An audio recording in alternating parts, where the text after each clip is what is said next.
अगर आप लोग इस लॉ को समझ गए ना तो आप ज़िंदगी में बहुत कुछ कर ले जाओगे। इसे कहते हैं 80-20 रूल और Pareto principle. In 1896 an Italian economics will Pareto ने देखा कि इटाली का जो 80% लैंड्स है ना, वो वहाँ के 20% पीपल घेर के बैठे हैं। हाँ, तो उन्हें ये तो लगा कि ये तो बड़ी ही क्रेज़ी चीज़ है, ये तो बड़ा ही क्रेज़ी मैथ है और ये मैथ सभी पे एप्लीकेबल है। तो समझते हैं ये मैथ क्या है। तो सोचिए एक कंपनी है, उस कंपनी में 80% प्रॉफिट होता है, पर उस 80% प्रॉफिट क्या उस 80% कस्टमर से आता है? नहीं, सिर्फ 20% से।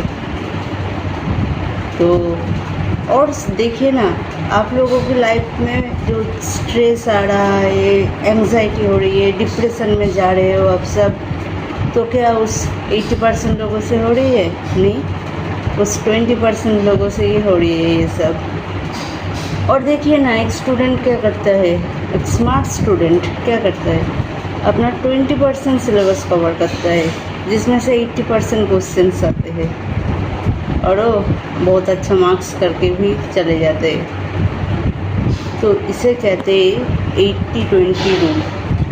बहुत बड़े बड़े बिजनेसमैन, बहुत बड़े बड़े आदमी, उन्होंने भी इस रूल को ही फॉलो किया हुआ है। उन्होंने अपना 20% वाइटल थिंग्स को डिस्कवर किया और बाकी के 80% थिंग्स को अपने लाइफ में से ही हटा दिया। उन्होंने देखा कि इस 20% चीज़ तो मेरी काम की चीज़ है, तो मैं इस 20% को करके ही 80% सक्सेसफुल हो सकती हूँ। इसका मतलब क्या है, अपना 20% दो और 80% एफर्ट बैक पाओ। हाँ, 20% एफर्ट दो और 80% रिजल्ट। तो इसे कहते हैं पैरेटो प्रिंसिपल और 80-20 रूल। तो आपको क्या करना है अभी, वो भी मैं बताऊँ यार। तुम्हारा ना कुछ नहीं हो सकता, तो ढूंढो, जाके देखो अपने टू डू लिस्ट में कि तुम्हारा 20% वाइटल चीज़ क्या है, फिर उसे करो। Less effort and more benefit, इसे ही कहते हैं 80-20 रूल। सो यहाँ पर बैठे नहीं रहने से कुछ नहीं होगा, जाओ जाके देखो। बाय।